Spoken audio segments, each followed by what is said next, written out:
Hi, I'm SKR Studios, and I have a channel membership that 2 people have signed up for.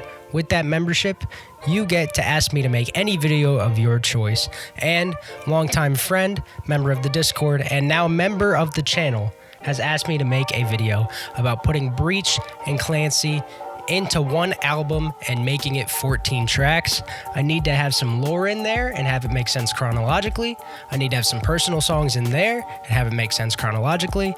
And I have to have some sort of like objective non-bias while also having some bias in here. So I tried to make a perfect 14 track album out of Clancy and Breach. Cleach, I guess. Maybe I shouldn't say that. Is Cleach a slur? Just so you guys know, this video has 2 versions. There's the version that I will be posting on my main channel for everybody to see. That's cut down a little bit, but there's a longer, extended version where I expand on my thoughts a little bit more and have some extra stuff in there for the members. Since this is a member-requested video, usually I put the member-requested videos up on my members-only page, but this one seemed too good to not show everybody. So let's just get into it with track 1. Track 1 obviously has to be Overcompensate. This is the beginning of the end for the lore. This, in my opinion, is honestly the best opening track they have ever made. As an opener, as a song, it trumps all of them. And not including it here would just be dumb. And not including it as number 1 would be dumb. So I have it there. Starts the beginning of the end of this story. For track 2, I have Vignette. I always took Vignette as a lore song as much of an addiction song it is. I remember I heard Clancy before I saw the release live stream for the videos, and I always thought Vignette would be a lore-related music video of Tyler being swallowed by the black paint that is the vignette, that is depression, his anxieties, blurry face as a whole consuming Tyler. So I think going from Overcompensate, the beginning of the end of the lore, to Vignette of Tyler Clancy being consumed by the vignette would be perfect for where this story is eventually going to go. And with that, we have track 3, The Contract. I know Contract not coming after Paladin is a little weird, but honestly, I think it works better here than after Paladin. You know, especially when you listen to Breach and City Walls comes before The Contract, it does feel a little bit weird. This obviously is a song about Clancy thinking of breaking his promises and contracts with the Torchbearer, not taking the jacket, not following what he said, and going off on his own path trying to do better. So I think The Contract after Vignette would work really well because he has been swallowed by the vignette, and now it's making him believe that, you know, he should go in a different direction than the person who kind of got him out of Dima the first time and who really has been his saving grace and light this whole time. So I think that's perfect. Then we'll have a little cliffhanger. We'll go into track 4, starting the personal section off with a punk song that is a Tyler song, very personal to Tyler. We're going to have Next Semester. I think Next Semester works here just because it's, in my opinion, better on the top half of an album than the bottom half, and I want to have a personal section here in between all of the lore, because while Clancy and Breach are lore-heavy albums, there's way more personal stuff on these albums, especially Clancy. Like, I feel like the album should be called Tyler. But yeah, we got Next Semester. Then from Next Semester, ending on that slow ukulele vibe, we're going to go into Oldie Station, which talks about Tyler's life, and it's a song to the fans.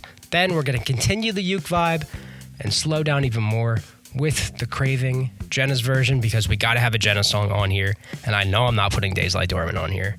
Then for track 7, we got Center Mass. Starts a little bit slow. It's a little bit goofy. It's got very, very high emotional stakes at the end, and I just feel like this is the perfect progression to get out of that sort of sad ukulele vibe and get back into a faster pace 21 Pilots vibe. Then from there, we're going to go into Drum Show, which is going to be the last of the personal section of this album, Clancy, whatever you want to call it. And I think it's great to start the personal section with a punk feel and end with a punk feel. But instead, the first song in this section has Next Semester being a Tyler-centric song.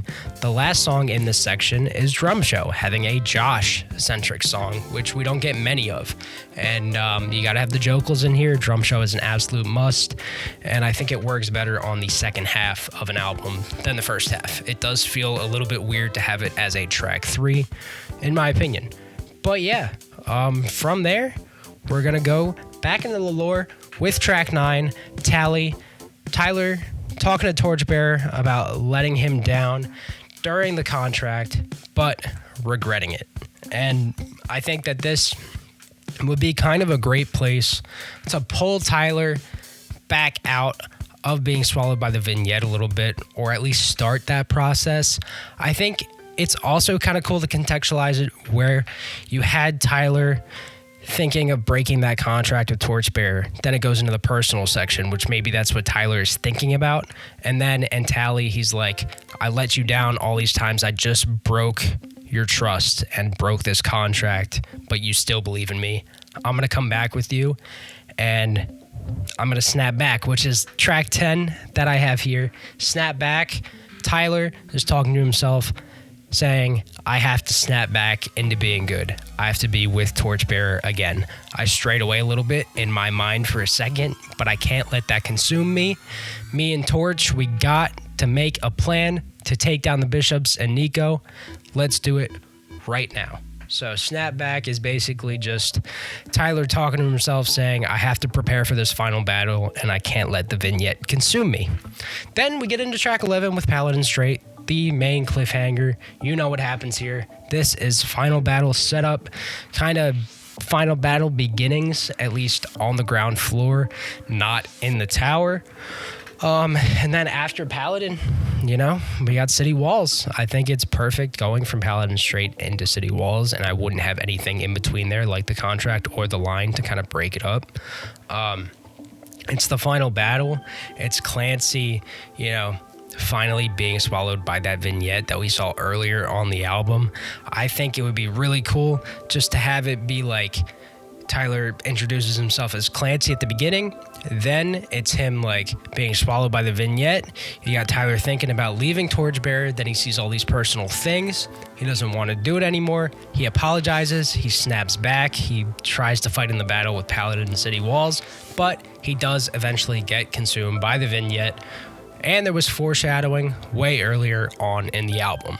So it kind of makes it work, even though there's less songs here and no navigating. Then, track 13, after City Walls, you gotta have Intentions. This is Tyler's reaction to what just happened in the lore. It's just Tyler's reflection on the lore, saying, did you learn a thing from this story? What happened? I think it's great to have here as the penultimate track. But for the first time in history, maybe not in history, but in a long time, there is a happy ending to this album with Drag Path, teasing what could happen next, what Torchbearer thinks the next Clancy is saying to him, what the next Clancy is doing, how he's leaving signs for Torchbearer to find him again, because maybe they can break this cycle.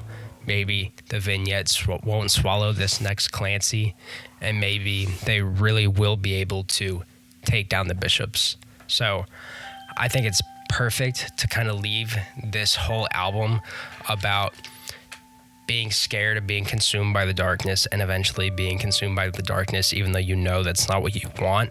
I think it's perfect ending it on a hopeful note. And, we've had Leave the City, Redecorate, Goner,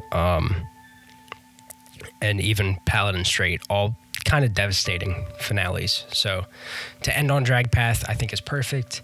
And let me know what you guys think of my list.